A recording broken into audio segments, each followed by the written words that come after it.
Hi everyone, welcome back to my channel. For today's video we have a good old Q&A. If you are new here, my name is Natalie. I usually post videos all about makeup and beauty.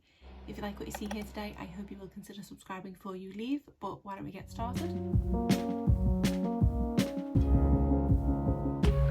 So I did put a poll on my community tab recently asking if you would like me to do one of the assumptions videos or do a Q&A, and Q&A won I think by quite a lot.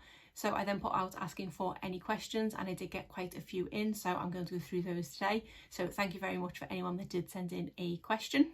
So we have 9 questions to go through. Question 1 is, how did you meet your husband? So I actually met my husband at a New Year's Eve party in 2009, which was at the house of a mutual friend of ours, or shall I say ex-mutual friend at this point, but that's a whole other story. So yeah, it was kind of 2 groups of her friends that kind of met together, and that's how we ended up meeting. And I remember most of the other people were kind of all just sitting in the living room, but me and my now husband just sat in the kitchen and were just talking for hours on end. And then next thing we knew, kind of midnight snuck up on us and we went outside with everyone else, and we did share a New Year's kiss, and then the rest is kind of history. Question 2 is, how long have you been married? So we did get married in the summer of 2015, so it is coming up on 7 years this summer. It kind of feels like yesterday, but then also it does feel like a lifetime ago, especially because we now have 2 children, and it does just feel kind of like a lifetime ago. 2015 was kind of the best and worst year of my life. I know that wasn't the question, but I can't think about my wedding without kind of thinking of this. In 2015, obviously, I got married, I fell pregnant with our daughter, but I also did unfortunately lose my dad as well. So yeah, it was a year I'll never forget, put it that way, because we did have the greatness of our wedding, falling pregnant, we had an amazing honeymoon, but then towards the end of the year I did unfortunately lose my dad. But I'm just so glad that he did see me get married, and say now been coming up to 7 years. So question 3 is a kind of 2-part question. It is, do you enjoy your job, and what is your dream job? So what I do for my job, obviously not at the moment because I am currently on maternity leave, is I do work in the legal field. I am a patent administrator, and it is a pretty interesting job. So obviously you do have your off days and things, but generally the actual field of what I do is quite interesting. I do really enjoy it. This is actually a field that I kind of fell into by chance, because I did used to work in the conveyancing field. So I've always worked in a legal capacity, but I did used to just do conveyancing. From my very first full-time job in a solicitor's firm, it was doing property and conveyancing. I then did a bit of commercial property. I think I've done some litigation. I think I've done a bit of everything in one of the firms that I worked in. But my last job before leaving that was just solely in conveyancing. But the reason I ended up leaving the field of conveyancing, despite doing it for 10 years and absolutely loving it, was when I came back from maternity leave with my daughter. The firm that I was working for actually made me redundant. In the time that I'd been off, they did kind of make the firm a lot smaller, so there wasn't any need for my role anymore. So I did get made redundant, which was a bit of a shock to the system after coming off maternity leave and having to find a job quick. So I did end up going for interviews in not just conveyancing, in a bit of everything that was in the legal field, to be honest. And that's how I stumbled into the patent business. But like I say, I do really enjoy it, and I've been doing it for, actually it's coming up to 5 years now, which that in itself has flown. As to my dream job, whilst I do love working in the legal field, I'd say my dream job is probably a travel agent. I absolutely love to travel myself, and I really like planning my holidays out. So yes, okay, I probably would get a bit of FOMO planning all these holidays for other people, but I know travel agents are always encouraged to travel, so you can provide expertise to the customers. So I think that is a job that I would absolutely love. I know it is very sales driven, which is the thing that kind of puts me off it, but because I've been to quite a few places in the world myself, I feel like I would have the knowledge to do it, and I love traveling. So I think if a sort of different situation where perhaps I wasn't married or had children and I was just single and looking after myself, because I believe travel agent salaries aren't always the best when you first start out, it might have been something in another life that I might have gone for, or perhaps further down the line when I'm coming towards retirement I might retrain as a travel agent. But I think that's something that I would love, because I do love anything travel. So question 4 is makeup related, and it is, what is your favourite high-end brand and what's your favourite drugstore brand? This one is so hard to think about, especially with high-end brands, because I do purchase from high-end, but I'm not kind of loyal to just one brand in particular. My first instinct with this one was Urban Decay, But other than their eyeshadow palettes, I don't believe I own anything else from them. Oh, I have tried a couple of mascaras from them, and I do think I have a couple of eyeliners. But other than that, it's not a brand that I think to go to. So I don't know, Urban Decay was my instinct. I just can't think of any other high-end brands that I have a lot of products from. With Urban Decay, I'm kind of quite faithful to their naked palettes, but that one is a quite tricky one. Another brand that I do love, but again mainly for their blushes, is Tarte, but I've only ever found their eyeshadows okay, so that's not a brand I'm necessarily loyal to as well. But they're the sort of instinct brands that came to my head, Tarte and Urban Decay. So yeah, that's what I'm going to go with that one. Then for drugstore brand, my instinct with that one was to say Elf. So I think that one's more of an easier decision because there are a lot of products from Elf that I do love. Again, I do love their eyeshadow palettes, especially their bite size and their big 16 or 18 pan ones, whatever it is. I think the New Classics is one of my favourite all-time palettes. But I do also like their skincare as well. So to be honest, this question wasn't specific to makeup, it was just brands. So I suppose in that respect, because I do like a bit of Elf skincare and a bit of Elf makeup, I think they would have to be my favourite drugstore brand.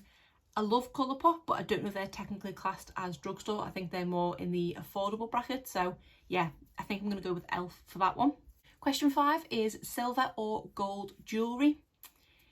Looking at my collection, I would say silver is what I have more of.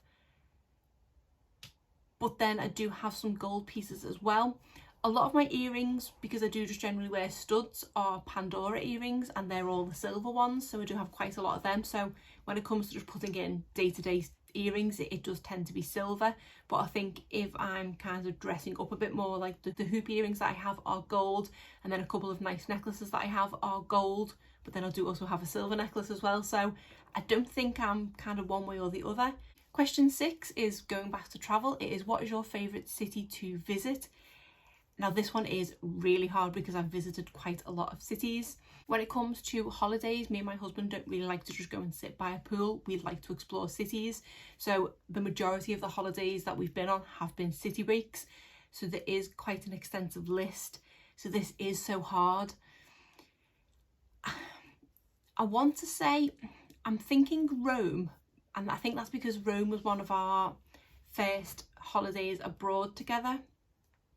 And it is a lovely city, and not just for the sights that you can see, but also the food, because I'm a huge fan of Italian food. So I think Rome's kind of like an all-rounder city for me, but it's not necessarily a city that I would go back to, because it's one of those cities that I feel like I've already done. So another city that comes to mind is Las Vegas.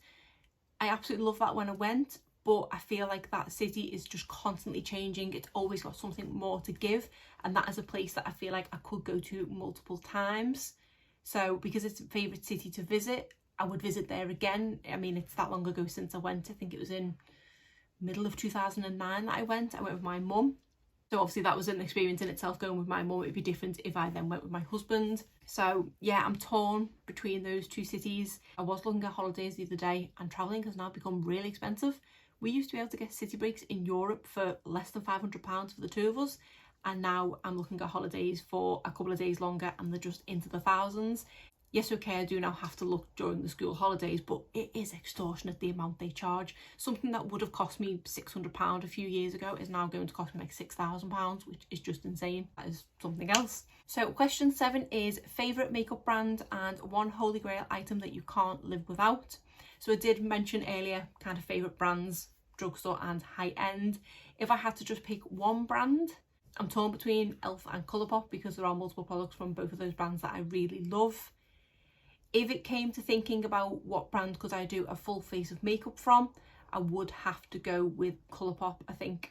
So yeah, I would say my favourite brand is probably Colourpop, which is a shame that we can't get it here in the UK, and I do always have to pay extortionate shipping and customs charges. And then for the holy grail item that you can't live without, that's got to be a toss-up between two. It's either my YSL Touche Éclat Concealer or my Benefit Goof Proof Brow Pencil.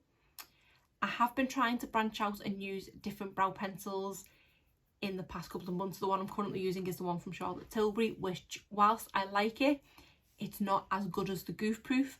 But I feel like if the Goof Proof did ever disappear, I already know there are a couple of alternatives that I don't mind and would be happy to use, whereas I've tried numerous different concealers and none of them come close to the YSL Touche Eclat.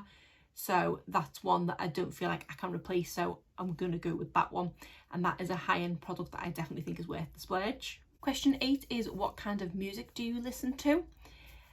Quite a broad spectrum of music, if I'm honest. The playlists on my Spotify account kind of range from, say, Barbie Girl by Aqua to Before I Forget by Slipknot, so you've got a very broad spectrum there. So I do listen to quite a few different types of music. I do also quite like a bit of country music. You also can't go wrong with Disney hits. I constantly seem to have the Encanto soundtrack rolling around in my head. I just find myself randomly singing it throughout the course of the day. It's been a long time since I've had a soundtrack just constantly going around in my head. No matter if I don't listen to the soundtrack for 2 or 3 weeks and I listen to a lot of other music, just Encanto keeps working its way back into my head. The songs are great, so I don't mind it too much. But another thing I also listen to is the Hamilton soundtrack, so also kind of musicals as well. So yeah, the genres are sort of pop, 90s/2000s dance music, country music, rock music, heavy metal, musical soundtracks and Disney hits. So yeah, a little bit of everything. The only type of music that I probably wouldn't listen to ever is classical music. Other than that, I'm not really too bothered. If I had to just pick one genre to listen to though, it probably would be rock music, because I think my favourite band is probably Queen. I've loved Queen since I was tiny, so yeah, probably rock music if I had to pick, but other than that, I'd listen to a little bit of everything.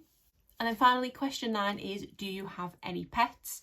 At the moment, we do not. We have 2 children, which is more than enough. We did consider getting a dog at one point, but we don't really have much of a garden. Yes, okay, we don't live far from places that the dog could be walked, but I think it just wouldn't be fair if we don't have a garden and things. So at the moment, we're not looking to get a dog. But if we did get a dog, we would probably get a dachshund, because that's the breed that we really like. And my husband wants to call the dog Spartacus, because we both think it would be quite funny if you are shouting the dog in the park and shouting Spartacus. You would expect perhaps a Rottweiler to come running around the corner, and then you would just see this little legged sausage dog running. We think that'd be quite funny.